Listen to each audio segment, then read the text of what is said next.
It's time to settle an age-old debate. Who would win in a fight? Pirates or ninjas? The answer is... Robo-Hitler? My name is Graeldon and I'm reviewing Steam games in alphabetical order to find the hidden gems among the piles of garbage, and today's games are 10 Second Ninja and its sequel, 10 Second Ninja X. Let's begin. In some cases, lasting 10 seconds can be a good thing, but here the aim is to take as little time as possible.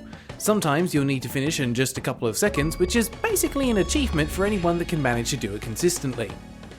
There we go. We've got the dirty jokes out of the way, so now we can talk about this game like adults.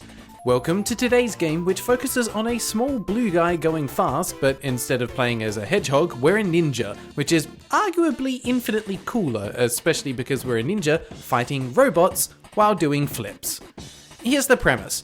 Robo-Hitler exists and is planning to take over the world using his army of robots, and Larry the Ninja is the only thing standing between him and total world domination. Thankfully, he's also a bit of an idiot and forgot to put weapons on any of them, which kind of makes sense because he was an artist, not an engineer. Anyway, we're getting ahead of things here, so let's back it up for a moment. 10 Second Ninja released a decade ago, and no, that doesn't mean in the 90s, it means in 2014. And if that surprised you, it means you're old now. You're welcome. Looking at the game itself, I would forgive you for thinking that this is a 2D action platformer, but you're wrong because this is actually a puzzle game wearing the skin of a 2D action platformer. You might also be thinking that this is a flash game, but unless there's something lurking in the depths of the internet to prove me wrong, as far as I can tell, it's simply an aesthetic choice.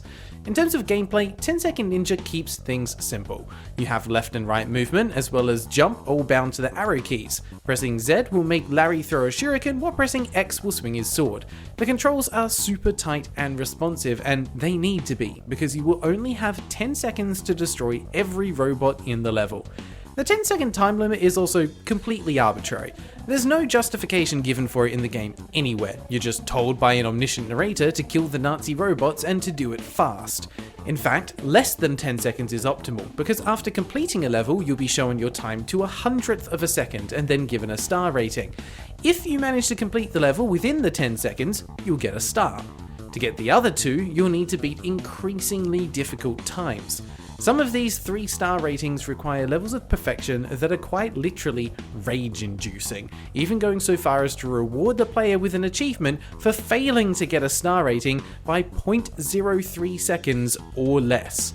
And every time that you come so infuriatingly close to perfection, you'll find yourself wondering how you could possibly be more efficient. Which brings me back to my original point, that this is a puzzle game. One that requires a high level of dexterity and patience, yes, but ultimately, your ability to succeed will stem from your understanding of the game mechanics and your ability to plan the most optimal route. Because you only have 3 shurikens available, you need to carefully plan the right time to use them, especially because they will pierce through multiple enemies, and naturally the game becomes progressively more difficult. Each world consists of 8 levels and there are 5 worlds in total. The first world uses basic robots, solid platforms and spikes. World 2, the canyon, adds crumbling ground and thwomp-esque enemies that will try to crush Larry as he passes underneath. World 3, the mandatory ice level, adds icicles that can be knocked down with shurikens and will crush anything underneath, and more durable robots that require 2 hits. And they come with a hat. The final world of the main game is lovingly called the Death Cube, and adds everyone's favourite mechanic from 2007, portals. They could have done pretty much anything, but they stuck to the same colours as the game that likely inspired the mechanic, and they work exactly like you'd expect, even down to the way that they affect physics. Speedy thing goes in, speedy thing comes out. There's also a soul-crushingly brutal bonus world for the masochists out there that wanted some more punishment, which uses a combination of mechanics from all the previous worlds in a way that will make you appreciate the care that the devs have put into the game, but also question your own sanity. For what it's worth, I completed every level in the game, including the bonus ones, but I didn't go to the lengths of getting 3 stars on every level. All in all, it took me about 45 minutes to beat the game, so if you're looking for a short, sweet, and exhilarating experience, this might be what you're looking for.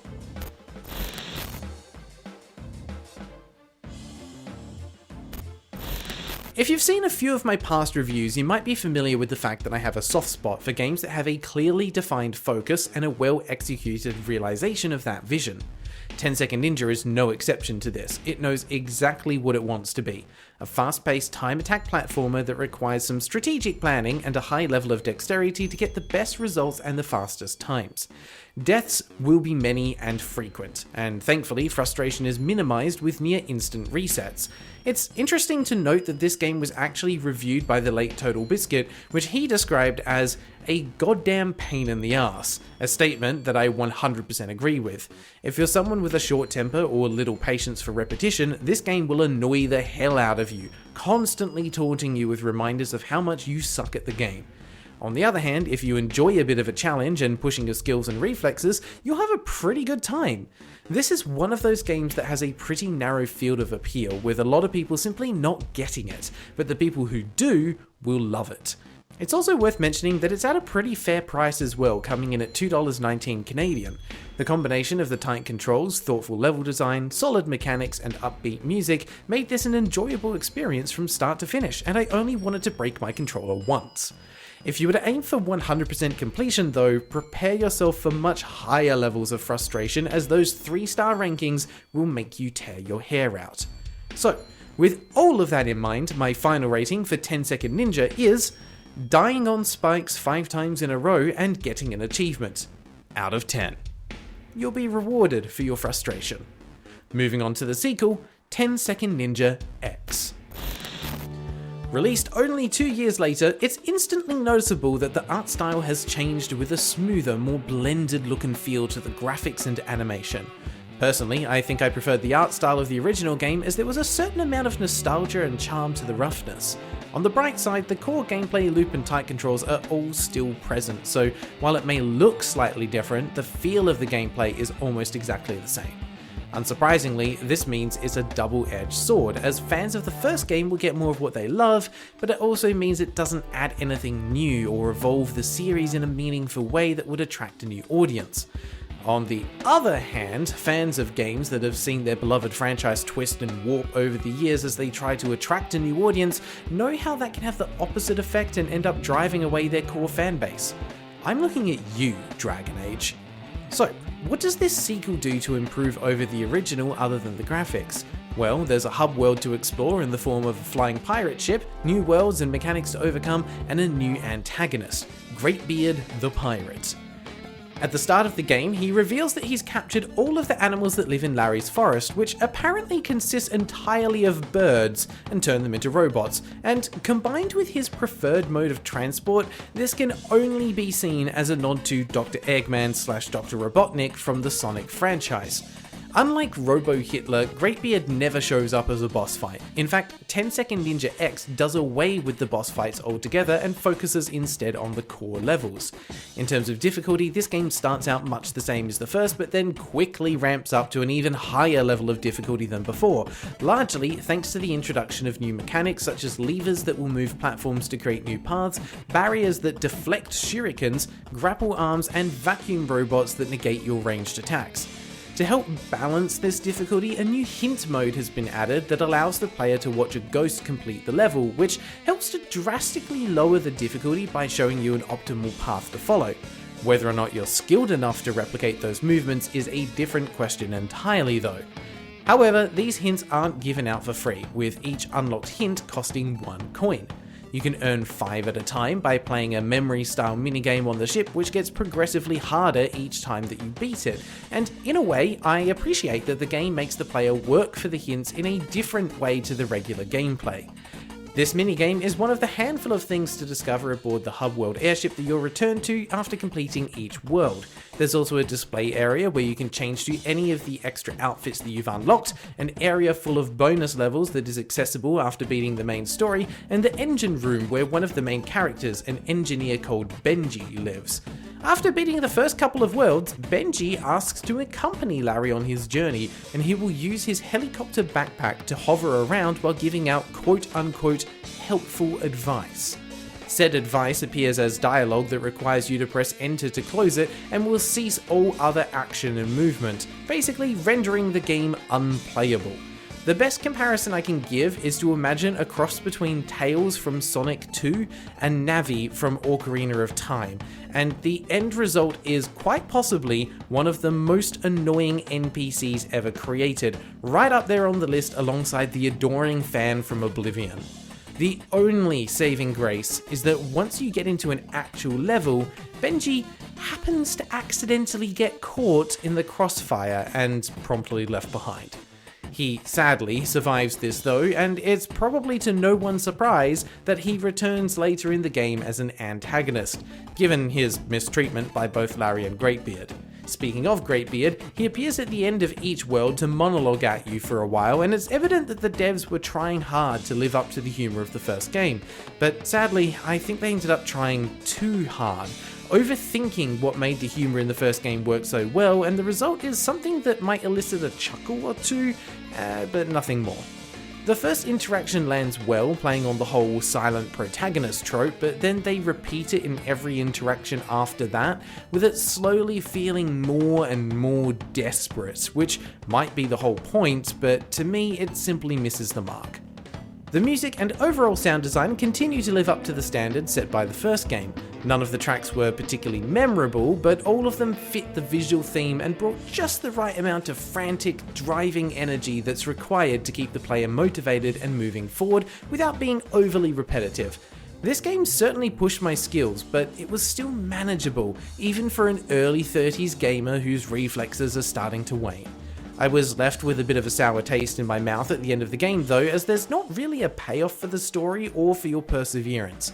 What you get is a fairly simple cutscene that explains what happened to the three main characters, and a shot of Larry becoming friends with Greatbeard the pirate, which is a far cry from the expected outcome of what was initially set up as a pirates vs ninja showdown.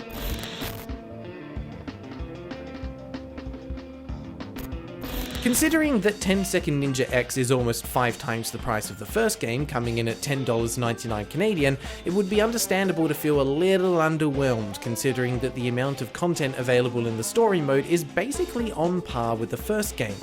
That said, there is a substantial amount of bonus content, but I'll leave it up to you to decide if said content makes things better or worse. First of all, you can now finish exploring the ship, find a few nice little Easter eggs, and if you collect all of the broken CD parts, you can gain access to a pretty neat minigame called Nunageddon, a side-scrolling beat-em-up where you play as a nun fighting off a horde of zombies. As far as secrets go, it's pretty neat, and a challenging arcade-style game in its own right. If that's not enough, you'll also gain access to a new part of the ship with legacy levels. Each world here requires a set number of stars to unlock, and are the same worlds from the original game, reimagined with the new mechanics such as electric beams in the place of spikes and Greatbeard in the place of Robo-Hitler. Other than those changes, the levels seem to be largely unchanged, so it's a great addition if you didn't play the first game, but if you're like me and played them in order, well, it's a nice throwback, but it stings a little to have your hard-earned reward be content that you've already completed. Now, outside of the gameplay, I did have a few issues with the game. Firstly, the game says it has controller support, but no matter what I tried, I was unable to get my PS4 controller to cooperate. You could get it to work by manually remapping the keyboard controls to the controller, but it should just work out of the box. The second issue I had is that the pause menu has the option to reset all of your game's progress, and while I was trying to get the controller working, I ended up hitting this button by accident. It was at this moment I discovered that there's no warning message, no "Are you sure" prompt, nothing. All it takes is one button press and poof, all your progress is gone. Thankfully I was only a couple of worlds in when this happened, but it still stings. Overall, I feel like if you enjoyed the first game, you'll enjoy the second because it's more of the same but with new mechanics. My final playtime was slightly longer than the first game, coming in at 1.5 hours, but I would estimate roughly 3 to 4 hours of playtime if you were attempting to get 100% completion, not that I'd recommend it.